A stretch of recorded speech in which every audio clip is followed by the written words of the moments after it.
So let's talk about some of the headlines that's going on right now, bro. There's no bigger headline than our next topic, bro.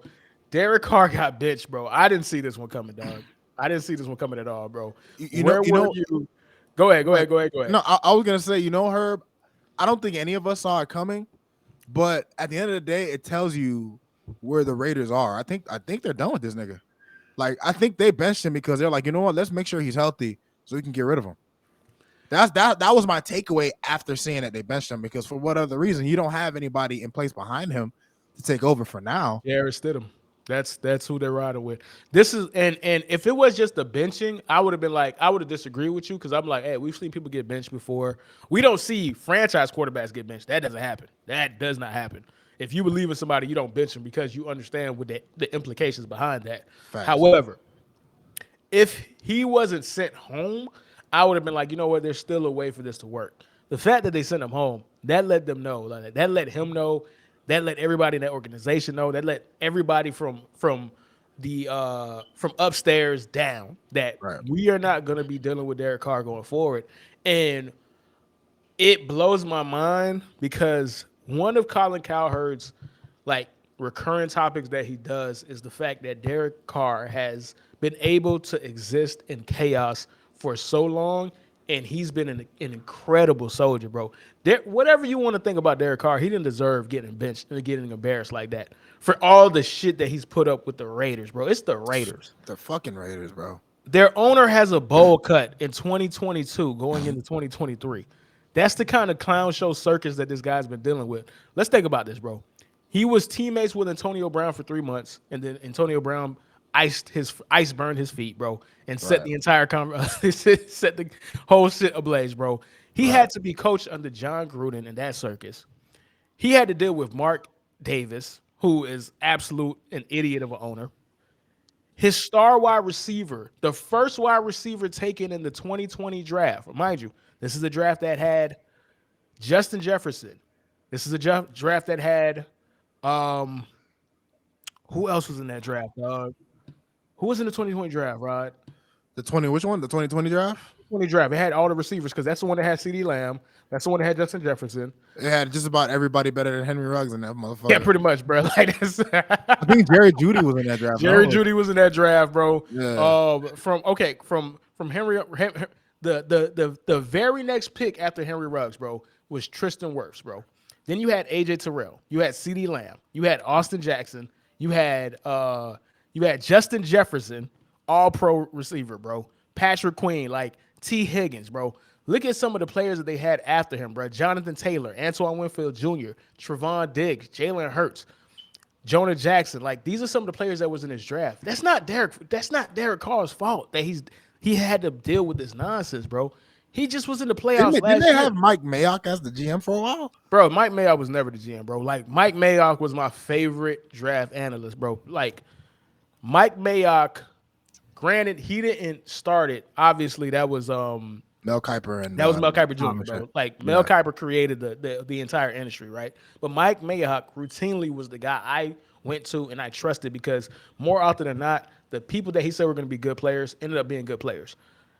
The people that he drafted lets me know that he had no control, bro. He was just a figurehead, dog. It was John Gruden, bro. John Gruden was like draft who was ever in the national championship game, bro. Because that's all they did, bro. They drafted Alabama players and Clemson players. That's literally all they did, bro. Like Right. that's all they did, bro. But that's just an aside. Look at the dysfunction that he's had to deal with, and he's been an incredible human being. He's persevered through all of that, and this is how you treat him, bro. You couldn't even let him go out on a shield, dog. Like it's Facts. 2 games, bro. Like it's 2 games, dog. That's how you know they were trying to disrespect him. That's how you know that they were just like, you know what, nigga, we're gonna let you know how done with you we are. Let's just bench you with 2 games left to go. But the problem that drives me up the wall is the person who's the most behind the disrespect is somebody who doesn't deserve any kind of power.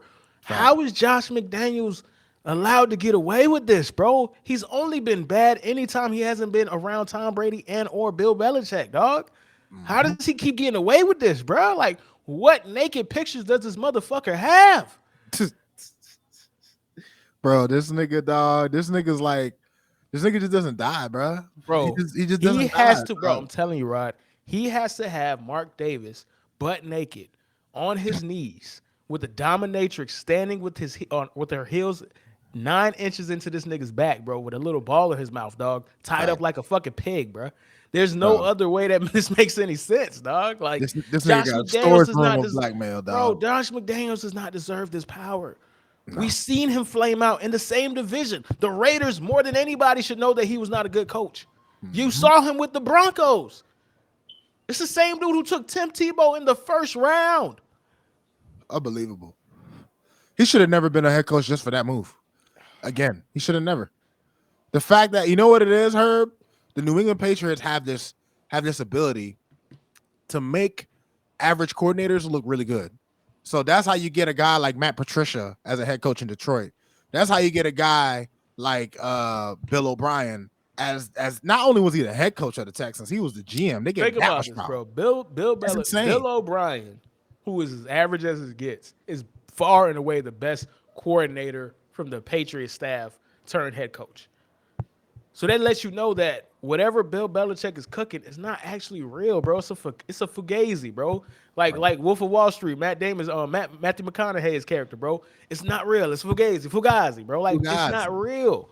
Yep. You're think about it, bro. Romeo Crennel. Like think about the names: Romeo Crennel, Matt Patricia, Joe Judge. Joe Judge. Special teams coordinator, by the way. Got a head coaching job somehow. Somehow. All flameouts. And that's the guy that you are letting run the show and how could Mark Davis let that man have his ear? He has nothing, he's not done anything to deserve this, bro. He's had nothing but second half flameouts. They made history this year, well into the season, bro. Early into the season. I think about like week 10, where they had 4 double-digit leads at halftime where they ended up losing the game. It's never been done before, bro. Unbelievable. And that's the guy that you chose him over Derek Carr, who's been here from the beginning when you were in Oakland, who ingratiated himself in the community, who has been a stand-up individual. And he's actually he's been a good player. It's not like He's been been a bad. good player, bro. Yeah. I'm sorry that you have to look at Patrick Mahomes twice a year, bro. I'm sorry. Again, we said that before the break. There's only one of him. There's only one. Yep. There's only One Josh one. Allen, one Lamar. There's only one of these guys, dog. They're Like, one of one. That's it. Derek Carr is a good quarterback. So now I'm listen, bro. I love it. I'm going to actively root against the Raiders, bro. I know one of your homeboys who watches the show and follows along is a diehard Raiders fan, bro. And I've based off Shout of out to Dave. based off of the communication that we've had back and forth, or like you had back and forth, he hated Derek Carr. So I'm not here to speak for the Raiders fandom, bro. Well, you know what I think it was for him, Herb? It's kind of similar to how it kind of was for a lot of Dolphins fans when it came to Tannehill, to where it's just like Carr has been there for what 6-7 years, and what have they done? Do they even have a playoff win? You know what I mean? Like at the end of the day, you know, fan bases get tired unless a guy looks incredible. Fan bases get tired of continually either never getting to the playoffs or not doing anything in the playoffs, and that's not all his fault. You know, it's a team sport. You know what I mean? Coaching is involved. You know what I mean? But ultimately, Herbie, he never lived up to the expectation, especially that one season he had kind of similar to a Carson Wentz season where he was an MVP candidate and he just got hurt. So, you know, the Raiders fans were hoping at some point he could get back to that level, but they've been switching coaches and they've been switching GMs. Yeah, who y'all like on defense, bro? Your right. top wide receivers out here committing manslaughter, bro. Like what y'all want? What do y'all want Derek Carr to do, bro? Like, facts, bro. It's unbelievable. They put it like this, Herbie. They pin all their crimes on him, bro. Even though the biggest criminal is Josh McDaniels, they pinned all their crimes on Derek Carr. I bet you Josh McDaniels is telling Mark Davis, "Hey, this guy just can't run my offense." Absolutely. Okay. Absolutely, bro. Well, let's